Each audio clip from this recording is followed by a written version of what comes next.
اعوذ باللہ من الشیطان الرجیم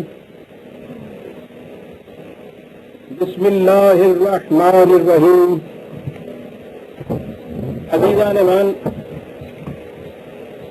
آج جون 1971 کی 6 تاریخ ہے اور درس قرآن کریم کا آغاز سورہ المائدہ کی آیت 70 سے ہوتا ہے. 5/70. سابقہ آیت میں کہا یہ گیا تھا کہ خدا کی طرف سے عطا کردہ دین نہ قومی ہے، نہ نسلی ہے، نہ وطنی ہے، بلکہ یہ عالمگیر انسانیت کے لیے دین دیا گیا ہے. لہذا کسے باشد کہیں بھی وہ ہو، کسی گھرانے میں بھی اس نے جنم لیا ہو، جو بھی اس دین کی صداقتوں پر دل اور دماغ کی رضامندی سے ایمان لے آئے گا اور اس کے بعد اس کے بتائے ہوئے پروگرام کے مطابق عمل کرے گا تو لا خوف علیہم ولا هم یحزنون، ان پہ خوف اور خجل نہیں ہوگا. پہلی چیز تو اس میں یہ کہی گئی کہ مذہب جو اپنے آپ کو چھوٹے چھوٹے دائروں میں کھینچ لیتا ہے، سمٹا لیتا ہے اور اس کے باہر کی دنیا کے خلاف اس کے لیے نفرت کے جذبات کے سوا کچھ نہیں ہوتا. یہودیوں کے ہاں تو دین تھا ہی نسل پرستی. بنی اسرائیل کے گھرانے میں پیدا ہو جانا جنت کے لیے کافی، اور جو اس بنی اسرائیل کی نسل میں پیدا نہیں ہوا ہے اس کے لیے کوئی راستہ ہی کھلا ہوا نہیں تھا. آپ سوچئے تو صحیح کہ خدا جو اپنے آپ کو رب العالمین کہہ رہا ہے، اس کی طرف سے عطا کردہ دین، اور صورت اس کی یہ ہو کہ پیدائش میں جس میں کسی بچے کو اختیاری کوئی نہیں ہوتا کہ وہ کس کے گھر میں پیدا ہو گیا، ایسی بے اختیاری تھی، اور دین کو محدود و مخصوص کر دیا جائے اس طرح سے اس نسل کے اندر، تو اس کے باہر کی دنیا جو ہے ان سے سوائے اس کے کہ ہر انسان چلتا ہوا یہ ذہن میں آئے کہ یہ بھی جہنم کا کنڈا، یہ بھی جہنم میں جانے کے قابل. آپ دیکھتے ہیں نفرت کتنی پھیلتی ہے. یہ یہودیوں کے ہاں جو ساری دنیا کے خلاف ان کو نفرت ہے، وہ اس کی بنیاد یہ ہے کہ انہوں نے اپنے مذہب کو قومی مذہب، نسلی مذہب بنا لیا تھا. یعنی قوم ہی نسل پر مشتمل تھی اور مذہب کو انہوں نے قومی بنا رکھا تھا. عیسائیوں کی ابتدا یہی صورت تھی. ان کی موجودہ انجیل میں بھی جو یقیناً خدا کی طرف سے ادا کردہ نہیں ہے، اس میں بھی یہی چیز ہے حضرت مسیح علیہ السلام کے متعلق کہ میں بنی اسرائیل کی کھوئی ہوئی بھیڑوں کی طرف آیا ہوں.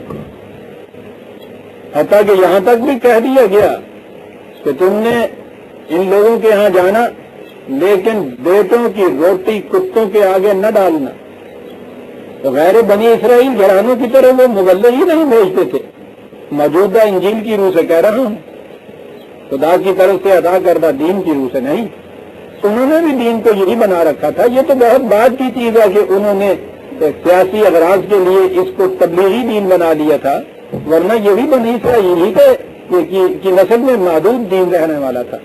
اور ہندوؤں کے ہاں تو پوچھو ہی نہیں، وہاں تو خود ہندوؤں کے گھرانے میں پیدا ہونے والوں میں سے بھی جو براہمن کے گھر میں پیدا ہو گیا اس کو تو دین سے کوئی تعلق ہو سکتا ہے، یا دین کے دروازے اس کے لیے تو کھلے رہ سکتے ہیں.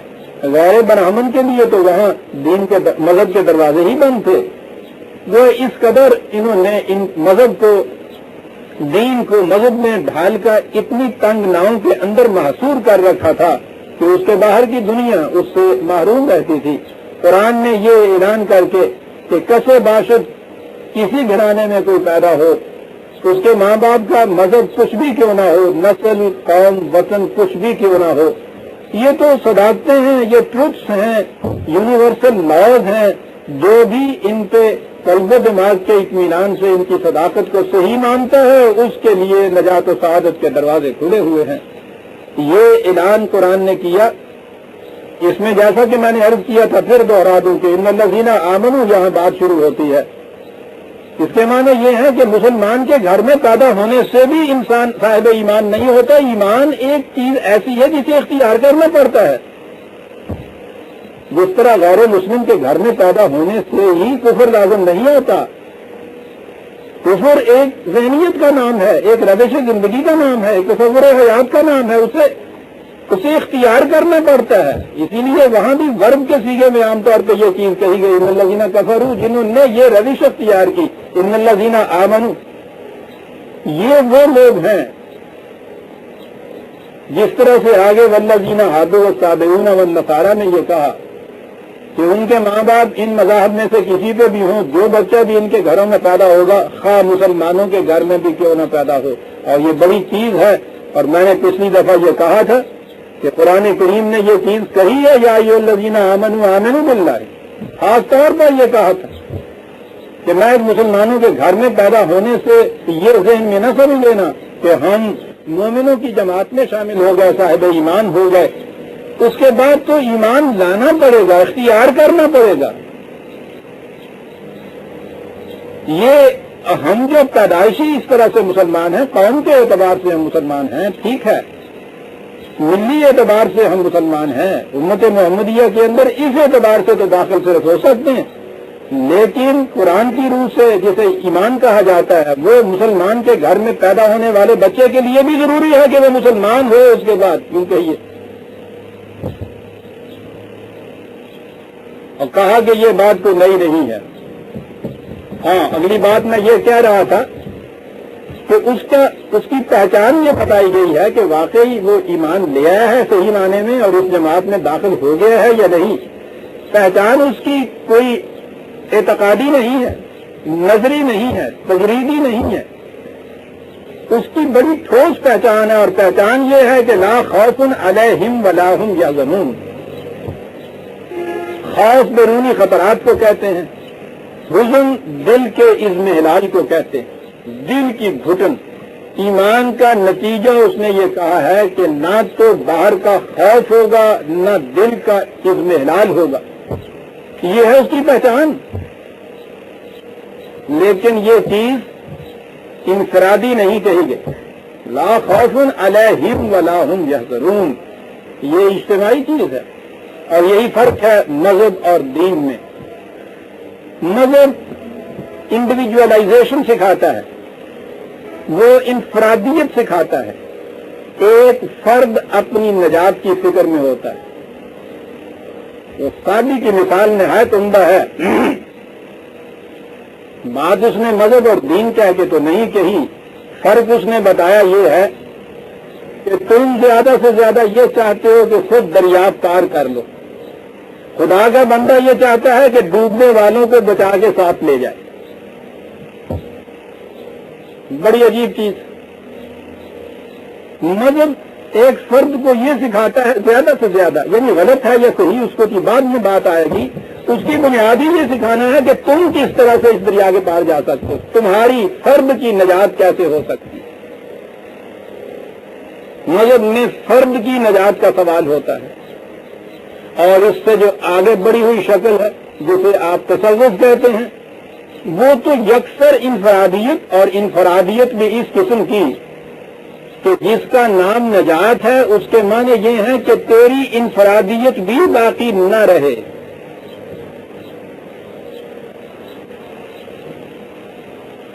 یعنی منتہا یہ ہے کہ نظر میں تو پھر بھی ایک فرد سے کہا گیا کہ انفرادی چیز ہے, تو اپنی نجات کی فکر کر. وہ اس کا بھی آگے جسے مغز دین کہا گیا ہمارے ہاں تصوف, وہ اس کی کیفیت یہ ہے کہ بات تو اس میں بھی انفرادیت کی ہے. ہر فرد اپنے لیے وہ کچھ کر رہا ہوتا ہے, اور منتہا اس کا یہ ہے کہ پھر انفرادیت بھی باقی نہ رہے. دین اس کے مقابلے میں اجتماعیت سکھاتا ہے. وہ ایک جماعت پیدا کرتا ہے, ایک معاشرے کی تشکیل کرتا ہے, ایک نظام زندگی, ایک مملکت, ایک حکومت ادا کرتا ہے. یاد رکھیں. اور اسی لیے سارے قرآن میں آپ دیکھیں گے اجتماعی سیگے ہیں، جمع کے سیگے ہیں، جماعت سے خطاب ہے، فرد سے کہا گیا تبصری کی انادی وقت نہیں بنی، میرے بندوں کے ساتھ شامل ہو جا پھر جنت کی جائے،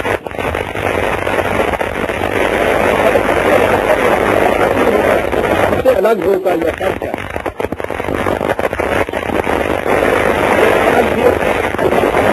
آئے گا کہ خود فرد کے بعد جماعت سے اس کے اندر کیا تعلق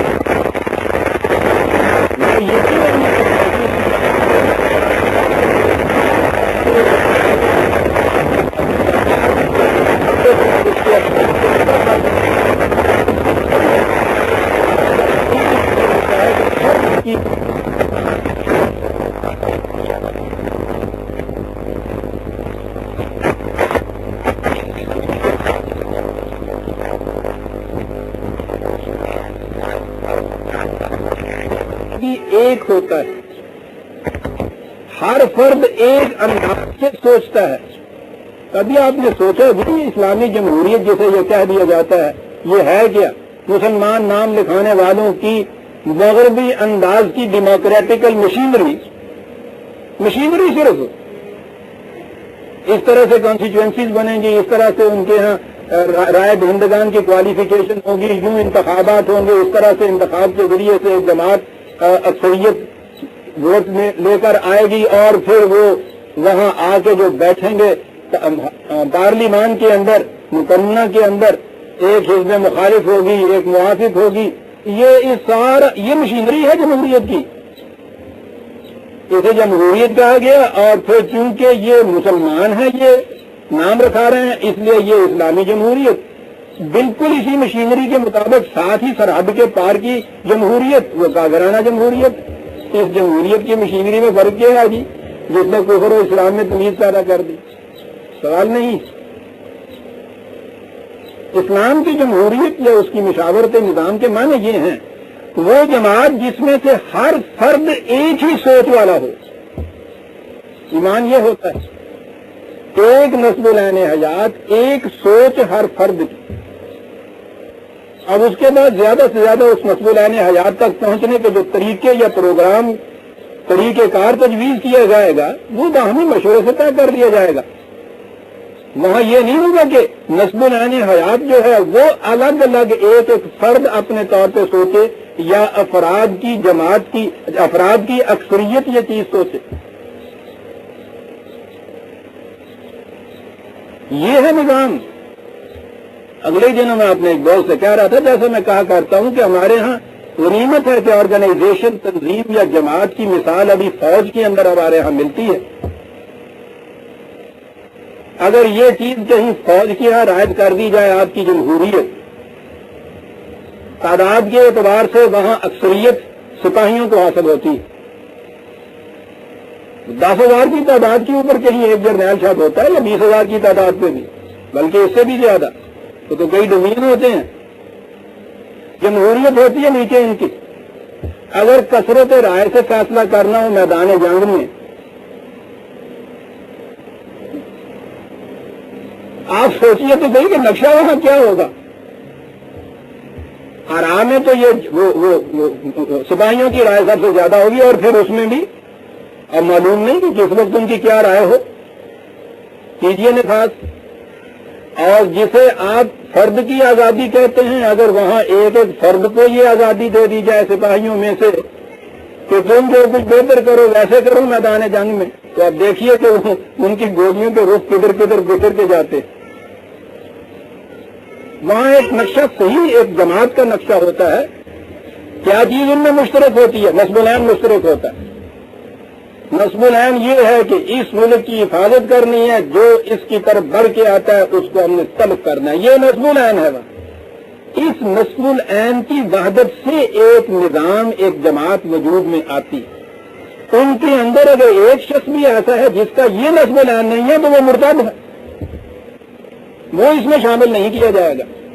اور اگر ان میں کوئی ایسے ہیں کہ جو ان لوگوں سے کچھ دوستانہ مراسم رکھتے ہیں جن کا نسب العین ان کے خلاف ہے، یعنی وہ فریق مخالف، تو وہیں گولی مار دینے کے قابل ہو جائیں گے وہ لوگ۔ یہ تھی بات جو چلی آ رہی ہے گزشتہ چند آیات میں، بلکہ ایک دو رکوعوں میں، جہاں یہ کہا گیا ہے کہ اپنوں کے سوا کسی اور کو اپنا دوست دار رازدار نہ بناؤ. اپنوں سے مراد ہیں وہ لوگ کہ جن کا نسب العین یہ ہے جو تمہارا نسب العین، جن کی سوچ یہ ہے. وہی پھر اقبال کی ڈیفینیشن کے اعتبار سے بڑی جامع بات کرتا ہے. 30 ملت ہے کہ گوئی لا الہ. ملت امت کسے کہتے ہیں؟ لا الہ کہنے والے سن میں بتاتا ہوں کسے کہتے ہیں. 12,000 چشم بودن یک نگاہ،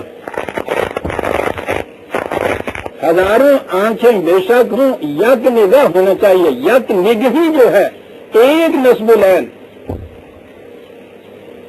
جو کہا گیا کہ دنیا میں تم کہیں بھی ہو تمہارا نسب العین پیدا ہونا چاہیے، اس کے معنی یہ ہے یک نگہی پیدا ہونی چاہیے تمہارے ساتھ. یہ ہے جو دین سکھاتا ہے عزیزان من. یہاں ایک فرد کی اپنی الگ نجات کا جماعت سے الگ ہٹ کر تصور ہی نہیں ہے. خلاف اسلام ہے، خلاف قرآن ہے یہ چیز. مذہب یہ سکھاتا تھا، تصور یہ سکھاتا ہے. قرآن اس تصور کو مٹانے کے لیے آتا ہے.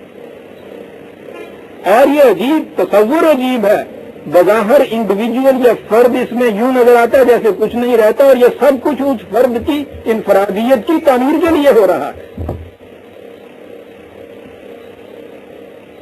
یہ ہے وہ چیز جو کہی گئی کہ خواہ مسلمان کے گھر میں پیدا ہو یا کسی اہل مذہب کے گھر میں پیدا ہو، جو بھی ان میں سے ان صداقتوں پر ایمان لے آئے گا اس کا نتیجہ یہ ہوگا کہ اس جماعت کو، اس نظام کی کیفیت یہ ہوگی، انہیں نہ کوئی خطرہ ہوگا نہ حزن ہوگا ان کے ہاں سے. اور سوچیے عزیزان من، جس معاشرے کی کیفیت یہ ہو جائے، نہ خطرہ ہو نہ حزن ہو، وہ تو اسی دنیا میں جنتی معاشرہ ہو جاتا ہے. کہا کہ یہ چیز ہم نے پہلی بار ہی نہیں کہی. لَقَدْ أَخَذْنَا مِيثَاقَ بَنِي إِسْرَائِيلَ وَأَرْسَلْنَا إِلَيْهِمْ رُسُلًا. ان سے بھی یہی عہد لیا گیا تھا، ان کی طرف بھی یہی پیغام دے کر پیغام بر بھیجے گئے تھے. لیکن ان کی کیفیت یہ تھی وَكُلَّمَا جَاءَهُمْ رَسُولٌ بِمَا لَا تَهْوَىٰ أَنفُسُهُمْ فَرِيقًا كَذَّبُوا وَفَرِيقًا يَقْتُلُونَ. کیفیت ان کی یہ تھی کہ کوئی رسول بھی آتا، وہ جو کچھ ایسی باتیں کہتا جو پہلے سے یہ سمجھتے کہ ہاں ہمارے مفید مطلب ہے. یہاں تک تو وہ ٹھیک تھا، خدا کا رسول بھی، اس کا میسج یا اس کی رسالت یا پیغام بھی صحیح. جو ہی کوئی ایسا آتا جو ایسی باتیں کہتا جسے یہ ناپسند کرتے، اس کے خلاف اٹھ کھڑے ہوتے. پہلی چیز تو یہ کہ تکذیب کرتے، اور اگلی چیز یہ کہ ان کو قتل کر ڈالتے کہ ایسی بات کیوں کہتا ہے جو ہمیں ناپسند ہے. وہ رسول خدا کی طرف سے یا خدا کا دین وہ آنا چاہیے جو انہیں پسند ہو. میں جو کئی دفعہ یہ کہا کرتا ہوں، ہم بھی اسی مقام پہ عزیزان من، ہم اپنا اپنا دین اپنا ہیں، وہ دل میں پیوست کر کے بیٹھے ہوتے ہیں. تو وہ اس کے مطابق بات کرتا ہے کرنے والا، خواہ قرآنی کیوں نہ پیش کر رہا ہو. سبحان اللہ صاحب، کیا بات ہے وہاں جو کچھ کہی گئی، بہت ٹھیک ہے صاحب، لطف آ جاتا ہے اس کے بعد. اور جہاں وہاں کہیں ان کا اپنا معبود جو ہے اس پہ آ کے ضرورت پڑی، اسی وقت سب کہیں کہیں بیٹھ جاتے ہیں. یہ اصل میں بات یہ ہے، وہاں بیٹھ جاتا ہے، اس کی مخالفت شروع ہو جاتی. ہر شخص اپنا اپنا معبود. بین ہی یہی کیفیت قرآن یہاں کہی گئی ہے بنی اسرائیل کے متعلق، کہ جہاں کہیں کوئی ایسا رسول آیا کہ جسے ان کا دل ناپسند کرتا تھا جذباتی طور پر، لا تہویٰ انفسہم، یہ ہوا کی بات عجیب، جذباتی طور پہ جن کے کوئی پیغام ناپسند کرتے تھے کہ یہ ان کے مفید مطلب نہیں تھا، ان کی تکذیب کی اور آگے بڑھے، ان کو قتل کر دیا. میں نے پچھلی دفعہ یہ کہا تھا کہ قرآن کریم نے نبیوں کے متعلق بھی یہ کہا ہے کہ ان کو قتل کر دیا جاتا تھا، رسولوں کے متعلق بھی یہ کہا ہے. لہذا یہ چیز کہ نبی یا رسول جو خدا کا آتا ہے اس کے جسم کی حفاظت کا ذمہ خدا لیے ہوئے ہوتا ہے، یہ بات غلط ہے. یعنی قرآن نے جب خود کہہ دیا کہ ان کو قتل کر دیتے تھے، جسم کی حفاظت کہاں سے آتی؟ وہ جو اللہ یا سمو کا الناس ہے اس کے معنی ان کے مشن کا ہے، ان کے دین کے متعلق ہے. یہ تبھی جسم نہیں ہے. تو وہ انہیں قتل بھی کر دیتے تھے، یہاں تک بڑھ جاتے تھے۔ وَحَسَبُوا أَلَّا تَكُونَ فِتْنَةٌ، اور پھر اس کے بعد مطمئن اتنے تھے کہ وہ کہتے تھے کہ اس سے کچھ نہیں بگڑے گا ہمارا۔ یعنی مذہبی پیشوائیت کی قوت اتنی بڑی تھی کہ وہ سمجھتے تھے کہ اس کے باوجود ہمارا کچھ نہیں بگڑے گا، حالانکہ یہ بات غلط تھی۔ فَعَمُوا وَصَمُّوا، اس کا نتیجہ یہ تھا، یہ سمجھ لینے کا کہ ہمارا کچھ نہیں بگڑے گا، کوئی کچھ بگاڑ نہیں سکتا۔ اسے کہتے ہیں قوت کے نشے میں بدمستی۔ تو قرآن نے کہا کہ پھر ان کی کیفیت یہ تھی کہ اندھے ہو جاتے تھے، بہرے ہو جاتے تھے، نہ کوئی بات سن پاتے تھے، نہ کوئی چیز ان کو نظر آتی تھی۔ ثم تاب اللہ علیہم، پھر ان کی کیفیت یہ تھی کہ وہ کچھ واپس لوٹتے تھے، احساس کرتے تھے اپنی غلطی کا۔ تو قرآن کا دروازہ تو ہمیشہ ان کے لیے کھلا ہے کہ جو اپنی غلطی کا احساس کریں۔ وہ احساس کرتے تھے تو ان سے یہ تباہیاں دور ہٹ جاتی تھی۔ ثم آمنوا وصموا، لیکن پھر اسی روش کے اوپر آ جاتے تھے۔ تو یہ توبہ ہماری طرح کی توبہ ہے نا۔ رات کو تھوڑی سی پی، صبح کو توبہ کر لی، رند کے رند رہے، ہاتھ سے جنت نہ۔ جب ہر بات توبہ نے یوں منظور ہو جانا ہے تو وہ ٹھیک ہے۔ اس سے بھی زیادہ حسین انداز میں ریاض، جامع میں توبہ شکن، توبہ میری جام شکن، جامع میں توبہ شکن، توبہ میری جام شکن، سامنے ڈھیر ہے ٹوٹے ہوئے پیمانوں کا۔ آپ دیکھ رہے ہیں یہ ٹوٹے ہوئے پیمانے نہیں، ٹوٹی ہوئی توبائیں ہیں ہماری۔ روز ہی کچھ ہم کرتے ہیں سر، چھوٹی سے چھوٹی عادت جسے آپ کہتے ہیں، اسے چھوڑنے کے لیے کتنی بار ہم عزم راسخ کرتے ہیں، بہت جلی قلم میں عزم راسخ، اور پھر اس کے بعد کتنی جلدی اسے توڑتے ہیں۔ اور پھر ذہن میں ہوتا ہے یہ ہے کہ نہیں سر مجھے اس پہ کنٹرول ہے، میں اسے جب چاہوں چھوڑ سکتا ہوں۔ مجھے سگریٹ پینے والے سے کہا گیا تھا کہ سگریٹ چھوڑنا جو ہے، وہ کہنے لگے کہ صاحب بڑی مشکل ہے یہ عادت کا چھوڑنا۔ اس نے کہا کہ نہیں مشکل کچھ نہیں ہے۔ کیسے؟ کہنے لگے میں نے 20 مرتبہ چھوڑا اسے۔ یہ 20 مرتبہ چھوڑا آپ یہ چھوڑنا ہے، یہ ہے وہ توبہ۔ آمنوا وصموا ثم تاب اللہ علیہم ثم آمنوا وصموا کثیر منہم واللہ بصیر بما یعملون۔ وہ دیکھ رہا ہوتا ہے کہ کر کیا رہے ہیں، یہ مذاق کیا ہو رہا ہے، استہزاء کیا ہو رہا ہے دین کے ساتھ، دین کے ساتھ کیا اپنی ذات کے ساتھ ہو رہا ہے۔ ذات کی پختگی کی پہلی علامت عزیزان ایمان عظیمت ہے، ارادے کی پختگی۔ پہلا مظاہرہ یہ ہے۔ اس کے بعد یہ ہے کہ وہ ارادہ، اس کا استعمال کیسے ہوتا ہے، یہ اگلی چیز ہے جو وحی کی رہنمائی میں آتی ہے۔ پہلی چیز خود ارادے کی پختگی ہے۔ ان الذین قالوا ربنا اللہ ثم استقاموا تتنزل علیہم الملائکہ، یہ کہنے والے کہ ہمارا رب اللہ ہے، پھر اس پر جم کے کھڑے ہو جانے والے، شرط یہ ہے اس کے ساتھ ان پر ملائکہ کا نزول ہوتا ہے۔ یہ نہیں آمنوا وصموا ثم آمنوا وصموا۔ یہودیوں کی یہ کیفیت، یہودی بعد میں حضرت مسیح علیہ السلام پر ایمان لائے، یہی بنی اسرائیل تھے جو سب سے پہلے یہ ادھر آئے۔ وہ دوسری طرف غلوب میں نکل گئے۔ انہی یہودیوں نے پہلے جب حضرت مسیح علیہ السلام نے آ کر اپنا دعویٰ پیش کیا ہے تو انہوں نے ان کی اتنی مخالفت کی، تکذیب ہی نہیں بلکہ آگے ان کے قول کے مطابق انہوں نے انہیں صلیب پر بھی لٹکا دی اور بڑا فخر اس پہ کرتے۔ دشمنی کی یہ انتہا، ان کی والدہ ماجدہ کے خلاف اس قدر بہتان تراشیاں کہ معاذ اللہ، انہی یہودیوں نے، انہی بنی اسرائیل نے، پہلے وہ بنی اسرائیل میں ہی سے پیغمبر تھے، پہلے تو یہ کچھ کیا، پھر اس کے بعد انہی میں سے سینٹ پال، وہ بڑا کٹر یہودی تھا. مجھے حق حاصل نہیں ہے کسی کی نیت پہ شبہ کروں، لیکن تاریخ یہ بتا رہی ہے کہ جو کچھ ہمارے ساتھ ہوا وہاں سے بات شروع ہوئی. وہ خود عیسائی ہوا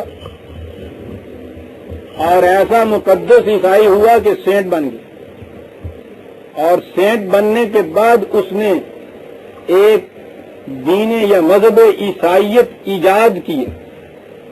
یہ موجودہ عیسائیت جو ہے یہ سینٹ پال کی ایجاد کرتا ہے. ادھر اس تفریق میں کہ حضرت مسیح کے متعلق یہ کیفیت کہ ہم نے صلیب پہ چڑھا کر بقول ان کے معاذ اللہ لعنتیوں کی موت مارا اور ان کی والدہ کے متعلق یہ کچھ کہا.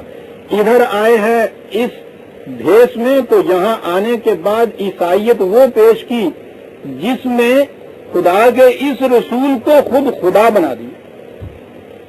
عیسائیوں کے ہاں ایک بڑا فرقہ تو سب سے بڑا وہی ہے جو خود مسیح کو خدا مانتا ہے، انکارنیشن کے طریق کے اوپر کہ خدا حلول کر گیا ہے ان کے اندر اور یہ خود خدا ہے. لقد کفر الذین قالوا ان اللہ هو المسیح ابن مریم. ان میں سے انہوں نے یہ عقیدہ اختیار کیا اور یہ کفر صریح کہ مسیح ہی اللہ ہے، مسیح ابن مریم ہی اللہ ہے. یہ عقیدہ اختیار کیا. اسے عام اصطلاح میں حلول کا عقیدہ بھی کہتے ہیں کہ خدا حلول کر جاتا ہے ایک انسان کے اندر اور وہ انسان ہی خدا ہو جاتا ہے. ہندوؤں کے ہاں اوتار کا عقیدہ تھا، عیسائیوں کے ہاں اسی کا ترجمہ انکارنیشن جسے کہتے ہیں، یہ عقیدہ ہے. اور سب سے زیادہ یہ عقیدہ شدت کے ساتھ جو رونما ہوا تو آپ کے ہاں تصوف میں آ کے رونما. ان میں سے عام عقیدہ تو یہ ہوا کہ ہر فرد خدا ہے، ہر شے یہاں کی خدا ہے، وحدت وجود جسے کہتے ہیں وہی ہے. آپ اٹھا کے دیکھیے ان کے یہاں کی کتابیں، کیا کیا نہیں نظر آئے گا اس کے اندر سے. قرآن بھی وہی ہے، موسیٰ بھی وہی ہے، اور جیسا میں نے پچھلی دفعہ کہا تھا اور اسے نہیں دوہرا سکتا، کہاں تک یہ پہنچے ہوئے ہیں. یہاں تک ہوا ایک اور گروہ آگے بڑھا تو انہوں نے کہا کہ یہ بات تو نہیں، لیکن کم از کم رسول اللہ جو وہ تو ضرور خدا ہے، وہی جو میں کہا کرتا، وہی جو مستوی عرش ہے خدا ہو کر اتر پڑا وہ مدینے میں مصطفیٰ ہو کر. عزیزان ایمان، اس میں اور اس میں فرق کیا ہے؟ یہ جو انہوں نے کہا ان اللہ هو المسیح ابن مریم، یہ آپ کے ہاں عقائد ہیں اور یہ مغز دین کہہ کے پیش کیے جاتے ہیں. عام مسلمانوں کے نزدیک بھی یہ جو صوفیاء کرام کہلاتے ہیں یہ عام علماء یا مذہبی پیشوائیت سے کہیں زیادہ واجب العزت کہلاتے ہیں. دین کی لم تک پہنچے ہوئے ان کو کہا جاتا ہے. ان کا عقیدہ یہ ہے جسے قرآن کہتا ہے لقد کفر الذین قالوا ان اللہ هو المسیح ابن مریم.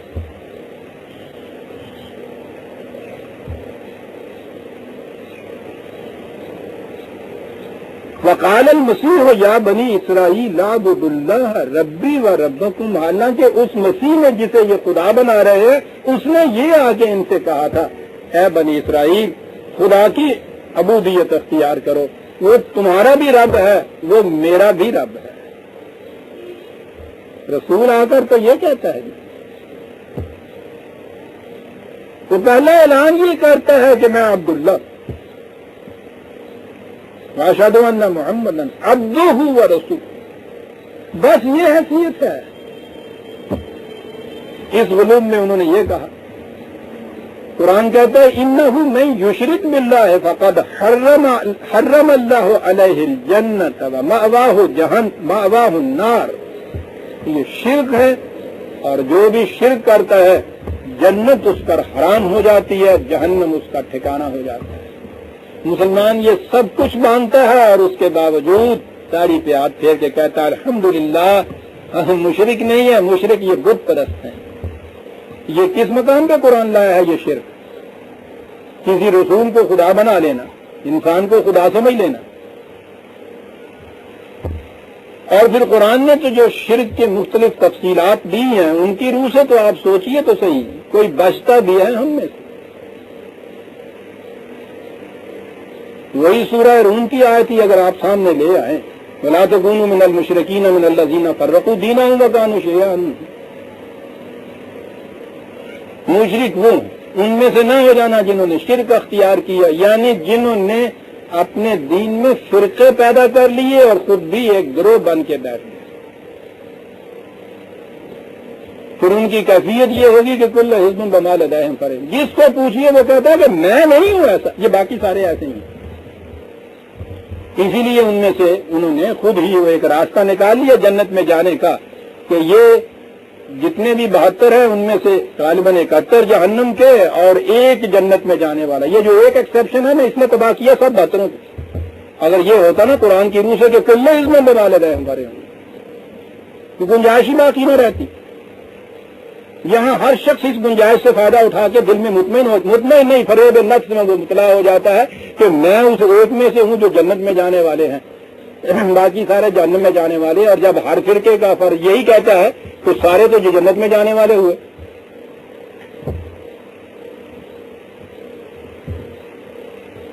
کہہ رہا ہے خدا جو کچھ اس نے کہنا ہے، ابھی کان ٹاپ کے چلے جائیں گے۔ اور پھر پاکستانیوں کو تو آتا ہے جانا، مزے فیصد بلا ٹکٹ ثبت کرتے ہیں ان میں۔ اور وہ آپ نے تو سنا ہی تھا نا، وہ پیر صاحب کی وہ کملی کے ساتھ جو چمٹ کے گئے تھے اندر، وہ بھی موجود ہے۔ ایک ایک تاگے کے ساتھ لاکھ مریدوں کی روح کملی اوڑے ہوئے سادھو بنے ہوئے تلے جانے نے اندر۔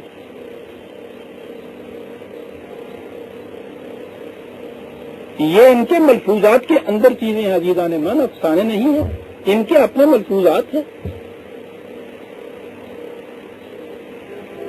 تو جانے لگے تو انہوں نے رضوان نے دیکھ لیا کہ 4 کپڑے اوپرے، وہ ٹھیک ہے جی دیکھ لو، کچھ بھی نہیں۔ مولر کو جیسے یہاں بھی اب ایئرپورٹ پہ کرتے ہیں، کچھ نہیں، وہ جانے دی۔ اندر جا کر دیکھا تو وہاں لاکھوں کی تعداد کے اندر وہ پھر رہے ہیں کہ جن کے لیے جہنم مخصوص ہو گئی۔ وہ پوچھا گیا ان سے کہ تم نے یہ کیا کیا؟ انہوں نے کہا کہ میں نے تو کسی ایک کو بھی بلا ٹکٹ نہیں اندر جانے دیا صاحب، میری کیا مجال ہے؟ انہوں نے کہا یہ اندر پھر تو رہے۔ اب وہ بھی بیچارہ حیران ہے کہ یہ ہو کیا گیا، پھر کیسے رہیں؟ تو جب انہوں نے دیکھا پیر صاحب نے کہ بیچارہ مفت میں عذاب میں آ رہا ہے، ابھی ایکسپلینیشن ہے، پتہ نہیں سمری ٹرائل ہو گیا تو شام تک کیا ہو گیا، بلکہ بگڑ جائے گا، تو وہ مسکرائے ہوئے، انہوں نے کہا کوئی بات فکر کی نہیں ہے۔ انہوں نے کہا کہ یہ جو کملی میری تھی، اس کملی کے ایک ایک تاگے کے ساتھ میری مریدوں کی روحیں چمٹی ہوئی تھی، میں اس طرح سے لے آیا۔ یہ اس طرح لے جانے والے بھی اعلیٰ حضرت سے، یہ جانے والے بھی سارے مقرب کملی ہے نا۔ کیا بتایا جائے کہ کہاں پہنچی ہوئی ہے؟ کیا ان سے نہیں کہا جائے گا کہ ایمان لاؤ؟ نہیں یشرک باللہ، یاد رکھیے دین میں فرقے پیدا ہوئے شرک ہو گیا، سوال ہی نہیں۔ قرآن کہتا ہے، میں تو نہیں کہتا۔ اور اس سے آگے لا یشرک فی عبادت فی حکم ہی احدا، اگر قانون خدا کے علاوہ کسی اور کا چل رہا یا ملا دیا خدا کے قانون کے ساتھ کسی اور کا قانون، شرک ہے، ٹھیک ہے۔ اپنے لیے کہیں اور جنت بنانی ہو ہم نے تو وہ الگ بات ہے، تو خدا والی جنت جو ہے اس کے اندر وہ جانے کا کوئی شرک ہے نہیں۔ فقد حرم اللہ علیہ الجنت ومأواہ النار، اور یہ وہ ہیں عزیزان من جن کے لیے اس نے کھلے بندوں کہہ دیا تھا کہ وما یؤمن اکثرهم باللہ الا وهم مشرکون۔ تم دیکھو گے کہ بہت سے ایسے ملیں گے کہ اپنے آپ کو ایمان والا کہلاتے ہوں گے اور وہ مشرک ہوں گے۔ یہ ایمان والوں کے متعلق کہا گیا کہ وہ مشرک ہوں گے، ورنہ دو متضاد ٹرم ہے عزیزان من۔ ایمان والا مشرک کہا، قرآن کہہ رہا ہے وما یؤمن اکثرهم باللہ الا وهم مشرکون، 12/106، 12/106۔ وما للظالمین من انصار، ٹھیک۔ چلیے صاحب، ایک تو وہ یہ ہو گیا کہ جنہوں نے خود اکیلے مسیحی کے متعلق کہہ دیا کہ وہی خدا ہے، خدا کی شکل میں یہاں دنیا کے اندر انکارنیٹڈ آ گیا ہے۔ کہا دوسرے ہیں وہ کہتے ہیں کہ نہیں صاحب ہم یہ تو نہیں مانتے، ہم تو خدا کو الگ مانتے ہیں۔ مانتے کیسے ہیں؟ قالوا ان اللہ ثالث ثلاث، تثلیث کے قائل ہیں، باپ بیٹا روح القدس، تین میں ایک، ایک میں تین، یہ ہم مانتے ہیں صاحب، ٹھیک ہے، خدا کو مانتے ہیں، یہ الگ بات ہے کہ اس کے حصے میں 5.25 نہیں آتے ہیں صرف روپے میں سے، تیسرے حصے کا مالک ہے برابر کے father son and holy ghost, وہ کہتے ہیں ہم اسے مانتے ہیں۔ یہ خدا کا ماننا جس میں خدا کو ٹکڑے ٹکڑے کیا جاتا ہے، ہم اس میں بھی یہ کہتے ہیں کہ ہم تو اس قسم کی کوئی بات نہیں کرتے، لیکن آپ سوچئے تو صحیح کہ یہ خدا کو یوں مان لینا ایک نہیں تین ہے، اور یہ چیز کہ صرف خدا ہی کا حکم نہیں ہے، اس کے ساتھ اوروں کے احکام بھی ملائے جائیں گے تو جب وہ مکمل دین ہوگا۔ کیا یہ شرک نہیں؟ وہ تو تثلیث تھی، ہم تو پتہ نہیں خدا کو اس میں سے 100 حصہ بھی نہیں دیتے، بڑے دھڑلے سے یہاں فخر سے کہا گیا تھا کہ دین جسے کہتے ہیں اس کا تو صرف 1/10 حصہ قرآن میں ہے، 9/10 حصہ اس سے باہر ہے۔ وہ تو تہائی میں شریک مانتے تھے، یہ 10ویں حصے میں صرف کہہ رہے ہیں دور ہی آنا اسے ہوگا، وہ مشرک ہم واحد، لا یشرک فی حکم ہی احد، وہ یہ کہتا ہے اپنے حکم میں کسی اور کو شریک نہیں کرتا۔ خدا کے ماننے کے معنی عزیزان من عملاً یہ ہے کہ اس کے حکم کے متعلق مانا ہے، وہاں توحید ہے۔ وَمَن لَّمْ يَحْكُم بِمَا أَنزَلَ اللَّهُ فَأُولَٰئِكَ هُمُ الْخَاسِرُونَ، سیدھی سی بات، جو اس کے مطابق فیصلے نہیں کرتا کافر ہے، جو اس فیصلے میں کسی اور فیصلے کو شریک کرتا ہے وہ مشرک ہے۔ یہاں ثالث ثلاثہ کہا وَمَا مِنْ إِلَٰهٍ إِلَّا إِلَٰهٌ وَاحِدٌ، الہ تو ایک ہی ہے۔ یہ الگ بات ہے کہ ہم نے الہ صرف اس معنی میں مان لیا کہ بت نہیں ہم بناتے، الہ تو ہر صاحب اقتدار کو کہتے ہیں، کسی اور کو صاحب اقتدار مان لینا، اسے خدا کی الوہیت میں شریک کر دینا۔ کہا یہ ہیں ان کے عقائد، وَإِن لَّمْ يَنْتَهُوا عَمَّا يَقُولُونَ لَيَمَسَّنَّ الَّذِينَ كَفَرُوا مِنْهُمْ عَذَابٌ أَلِيمٌ، ان چیزوں سے باز نہ آئے تو تم دیکھو گے کہ کس قدر دردناک عذاب میں یہ لوگ مبتلا رہتے ہیں۔ عزیزان من، عیسائیت کی تاریخ دیکھیے آپ، یوں تو دنیا میں ہر مذہب کی تاریخ یہ بتا رہی ہے، دین کی نہیں مذہب کی کہہ رہا ہوں، جو کام بھی مذہب کے ساتھ ٹوٹتی رہی ہے وہ ذلیل و خوار ہوئی ہے دنیا کے اندر۔ اور عیسائیت نے جب تک عیسائیت اپنے اس مذہب کے ان عقیدوں کے اوپر وہ رہ جمے ہوئے، آپ ان کی تاریخ اٹھا کے دیکھیے کس قدر ان کے ہاں باہمی تفرقہ، خونریزیاں، فساد انگیزیاں، ذلت و خاریاں، غربت، افلاس، سب قسم کی مار ماری گئی۔ یہ تو 19ویں صدی میں جب انہوں نے آ کر یہ سائنٹیفک نالج کچھ آگے بڑھا ہے اور اس کے بعد انہوں نے مذہب کو الگ کیا ہے اپنی زندگی سے اور انہیں گرجے کے اندر معصور کر کے رکھ دیا ہے، اس زمانے سے ان کو ہوش آیا ہے، یعنی مذہب کو چھوڑنے کے بعد ان کی یہ کیفیت ہوئی۔ مذہب تو مل سٹون ہوتا ہے، انسان کے گلے میں پڑا ہوا، یہ ابھرنے نہیں دیتا، لے ڈوبتا ہے۔ یہ ان کی سیکولرزم ہے جس کی وجہ سے کم از کم یہ بنیادی شان و شوکت اور جلال و سطوت ان کے حصے میں آ رہی ہے۔ سائنٹیفک نالج کا بھی اثر ہے کہ فطرت کی قوتوں کو انہوں نے مسخر کر رکھا ہے، ورنہ اگر عیسائیت کے عقیدے کے اوپر آج بھی وہ آ جائیں تو پھر وہی کا وہی سادھو کے سادھو وہ رہیں گے۔ اور دنیا میں کی تاریخ یہ ہے، یہ جو آپ کے یہاں 70 کروڑ کی اتنی مرکزی آبادی ہونے کے باوجود ایسی آبادی کہ مراکش سے لے کر انڈونیشیا تک ایک بحر ذخار ہے اور دنیا کے درمیان میں یہ بیلٹ جا رہی ہے، عزیزان من، ساری دنیا کب کپا اٹھے اور ساری دنیا کی نگاہ میں ہم ذلیل ہیں۔ یہ ہوا کیا ہے؟ مذہب پرستی ہے۔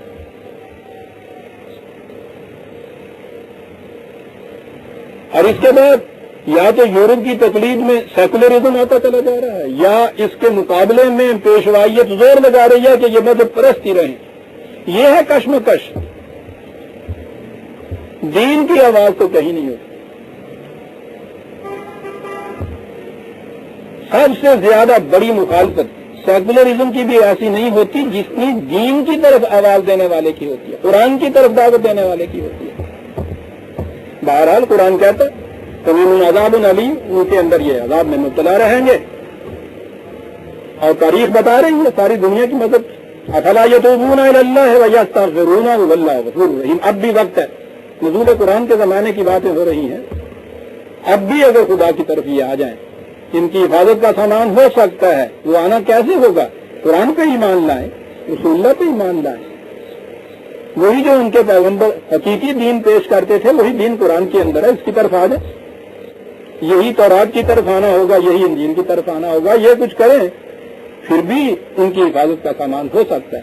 اور ذریعہ یہ ایک ہے، مسلمان کے گھر میں پیدا ہونے والا ہو، عیسائی ہو، یہودی ہو، جب بھی خدا کے دین کی طرف آئے گا اسی وقت نجات و سعادت کے دروازے اس سے کھلیں گے، اس کے علاوہ نہیں کھل سکتے. کہا یہ کہتے ہیں کہ یا مسیح خدا ہے یا تکلیف میں سے ایک ہے. وَمَا الْمَسِيحُ ابْنُ مَرْيَمَ إِلَّا رَسُولٌ قَدْ خَلَتْ مِن قَبْلِهِ الرُّسُلُ. مسیح ابن مریم ان کی پوزیشن اس سے زیادہ کچھ نہیں کہ خدا کے ایک پیغامبر تھے. ان سے پہلے بھی کئی اس قسم کے پیغامبر گزرے. عزیزان ایمان، یہ الفاظ قرآن نے میں کوٹڈ کہہ رہا ہوں، دوسروں کے رسول کے متعلق ہی نہیں کہے. خود اپنا رسول جو ہے نبی اکرم صلی اللہ علیہ وسلم کے متعلق بھی بیان ہی یہی لفظ ہے، وما محمد الا رسول قد خلت من قبلہ الرسل. اس سے پہلے بھی رسول گزر چکے. وہ رسول ہے، اس سے بیشتر زیادہ کچھ نہیں. مسیح بھی اس سے زیادہ کچھ نہیں. رسول جیسے پہلے رسول تھے ویسا ہی وہ رسول. جو کیفیت سرگزشت ان رسولوں کی تھی وہی مسیح کی ہے. اس سے زیادہ کسی قسم کی اور چیزیں جو دوسرے رسولوں کے ساتھ تھی ان کے علاوہ کچھ اٹیچ کرنے کی بات جو ہے رسالت سے آگے بڑھانے والی چیز ہے، غلط. رسول ہی تھی. ان سے پیشتر میں بہت سے رسول گزر گئے. اور بڑی چیز ایک تو عیسائیوں کا عقیدہ جو تھا اس غلو کا، اس تفرید کا، افراد کا، یہاں تو وہ اس کی تردید کی. اور یہودیوں نے جو بہتان لگا رہے تھے حضرت مریم علیہ السلام پر، وَأُمُّهُ صِدِّيقَةٌ، اس کی بھی ساتھ ہی تردید غلط ہے. اس کی ماں ایک بڑی پاک باز سچی عورت تھی.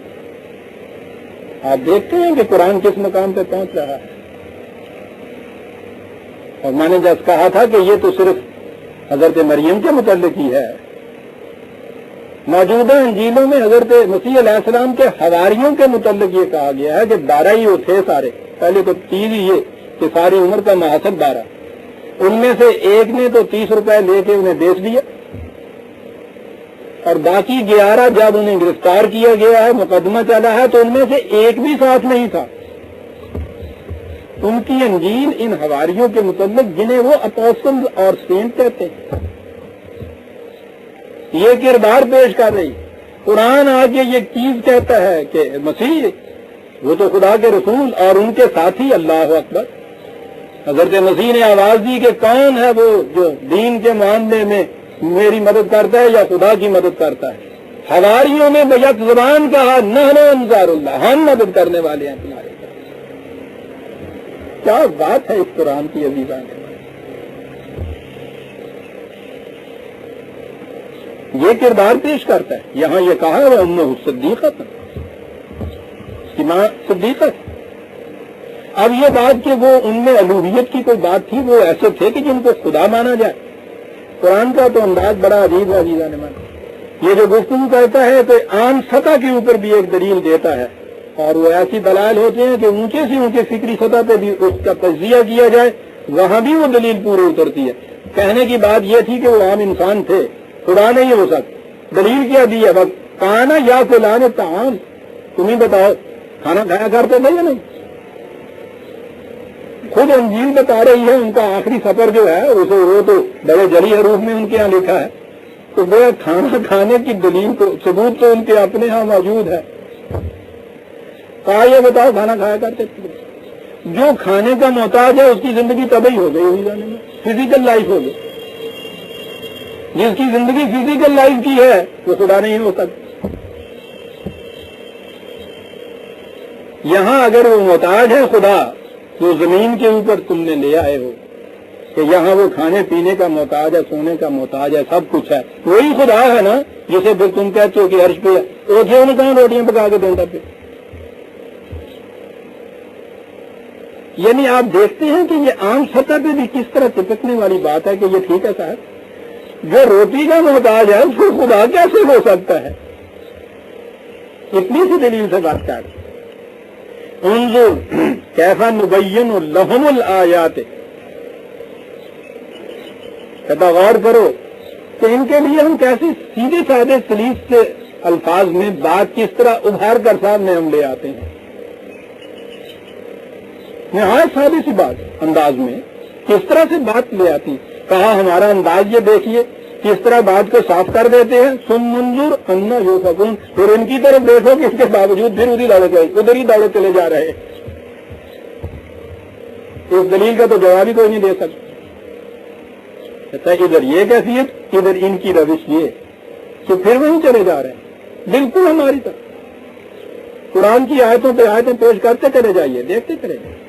جب بھی اٹھیں گے وہ پلہ انہوں نے جھاڑا، وہ آیتیں تو رہی وہیں، پھر انہوں نے دیکھو تو سائل حسنی شاہ بازار پہ.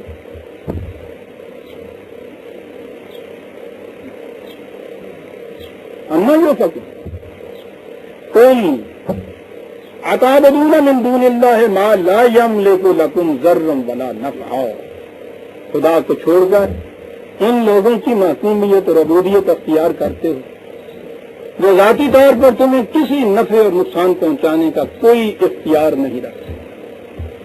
دو ہی جذبے ہو سکتے ہیں نا، کسی کے سامنے جھکنے سے یا جلد منفعت کچھ فائدہ اس سے ملتا ہو، یا دفع مضرت نقصان اس سے ٹلتا ہو.